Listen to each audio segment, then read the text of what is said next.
What about us indeed? If that's fully confirmed, it seems likely. What about us is the great question to the trustee.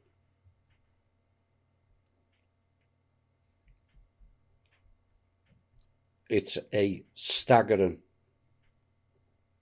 traitorous act, should it be confirmed, and some clear answers, transparent answers are required from the trustee.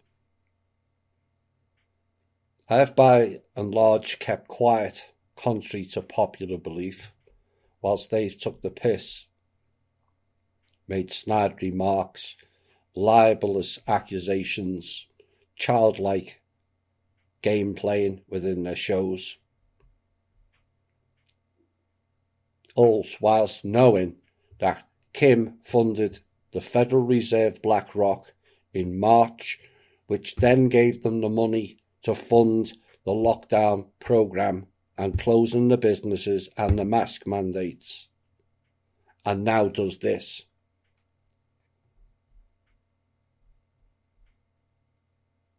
And for those of you in THI and part in UN or UNC, UN being the operative word I think here now, please leave THI. We don't want you. You have to make a choice now between we the people and traitorous trustees selling the people out. You have a choice to make.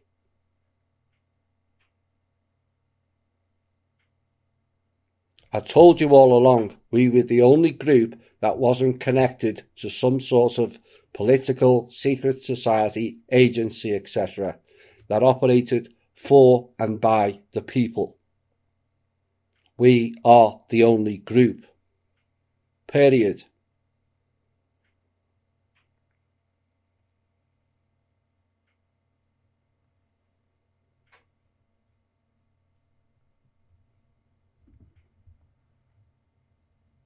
So not content with all the people that are suffering in America, we now got to undergo injection programs. That's going to cause a lot of deaths in this country and civil war. All at the hands of Kim Go-Goon, the trustee. Trump's no better. He announced it. You still got people in our group who are crying about Trump not being the bloody president. Why? What's he done for we the people? Nothing. Despite getting more help than any other president in history.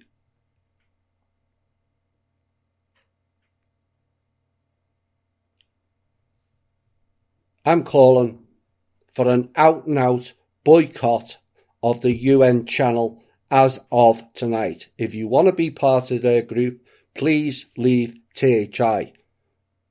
I don't care who you are. You've got to make a choice. No splinters in your arse by fence sitting. It's us or them now. Go and chase the money that may or may never arrive. But a line in the sand is drawn today. We are nothing to do with UN, trustee or Kim Go-Goon. They sold us out, along with his tank and his Black Sun generals. No more.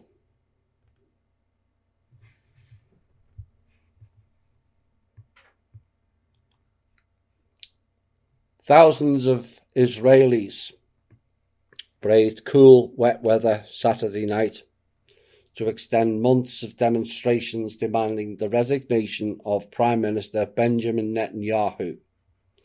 Several thousand people gathered outside Netanyahu's official residence in Jerusalem the focal point of most of the demonstrations. A similarly sized crowd protested outside Netanyahu's private home in the upscale coastal town of Caesarea, all very Roman.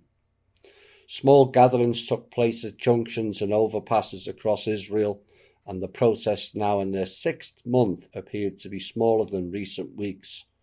But grassroots organisers could face a challenge getting out large crowds in as winter arrives, and parts of Israel had suffered with heavy rain, which accounted for the smaller protests. Now, the protests say Netanyahu should resign while he's on trial for corruption charges and accuse him of mishandling the country's fake coronavirus crisis. The crisis has hit the economy hard, which is what it was designed to do, and sent unemployment skyrocketing, and many of the protesters are young people who have lost their jobs. Now, from my perspective, that's great to hear, and I support all the Jewish people fighting back against the Hebrew Anunnaki operating as Jews that has done much to destroy this planet and its people. Iranian military officials claim the country has bolstered its navy with the introduction of a new warship capable of carrying aircraft, drones, helicopters and missiles, according to a statement that was issued on Thursday. And the 150-metre Shahed Rudaki vessel is ready to carry out missions, according to Iran's Islamic Revolutionary Guard Corps. Now, the IRGC's existing fleet mainly comprises of small vessels off the Iranian coast and near the Strait of Hormuz, which is a strategic choke point on a major international oil and gas shipping route. Now, the announcement of the new addition to the fleet comes days after Tehran warned Washington that it would be met with a crushing response following reports that US President Donald Trump had considered strikes to take out Iranian nuclear sites. Trump requested that, for those of you still waiting for Trump to get back in. And they said any action against the Iranian nation would certainly face a crushing response. A New York Times article has suggested that the US officials, including Vice President Mike Pence, had to talk Trump down from military action, which could have included targeting Iran's primary uranium enrichment facility in Natanz. Now, Tehran has begun uranium enrichment at the underground plant at the site, according to a recent report by International Atomic Energy Agency, which is probably linked to Five Eyes. But this is a dangerous situation in Iran. I warned of it last week. Go and check the map. Israel wants to attack it and continue their caliphate from Egypt to India, along with the Saudi Peninsula.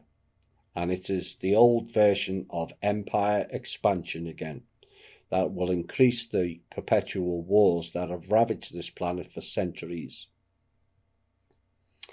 Now, whilst the world is distracted, those of the Hebrew Anunnaki clan and their traitorous puppets like Pompeo on a Middle East tour of ass-licking for the benefit not of America, but the fake Hebrew Anunnaki empire, continue to garner allies for support and approval of Israel, using trade deals to buy them off or issue sanctions against the said country.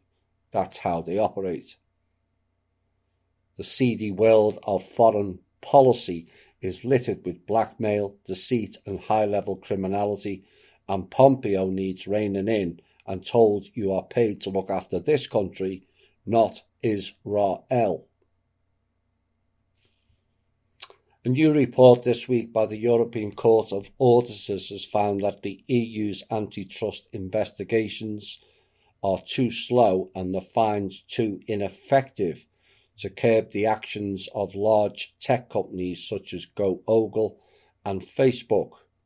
The EU watchdog released an assessment of the antitrust probe process, stating although the Commission has taken a number of case decisions tackling challenges resulting from the digital economy, significant challenges remain to be resolved. While EU antitrust investigations addressed the competition concerns, they were criticised in the report for failing to adapt quickly enough to the changes in digital markets, which meant that the tech giants were able to escape from necessary scrutiny and eliminate potential competitors. Now, criticism was also levelled at the Commission for conducting generally lengthy antitrust investigations that were only launched after a competition problem had arisen. And the report found it took on average of 4 years for a decision to be made in such inquiries. Now, due to the delays incurred, the effectiveness of the decisions taken by the EU was believed to be negatively impacted. And the report also noted that since parties often appeal before the EU courts, this can add significant delays to a Commission decision taken in effect. And even when an investigation was finished and had identified a particular breach, the European Court of Auditors raised concerns about the level of fines imposed, as effective enforcement requires deterrent fines. Now, despite the fines being some of the largest in the world, critics have claimed the figures involved are more than affordable for the wealthy tech companies. Now, the great question on American lips is why are Congress and the Supreme Court allowing these truth deniers to block our First Amendment rights with impunity?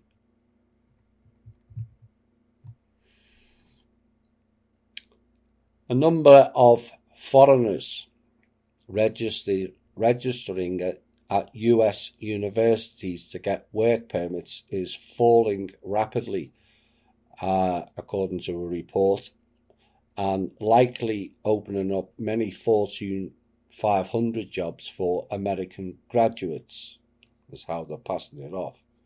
And the good news means that 30,000 additional slots have opened up for Americans, maybe as many as 60,000, according to Kevin Lynn, the director of US Tech Workers, which is a group that champions the workplace interests of American professionals. Good stuff. And the news for graduates was revealed by a survey of 700 colleges, which reported mid-November that new international student enrollment in the United States and online outside of the United States had decreased by 43% in fall 2020, and new enrollment of international students physically in the United States had declined by 72%.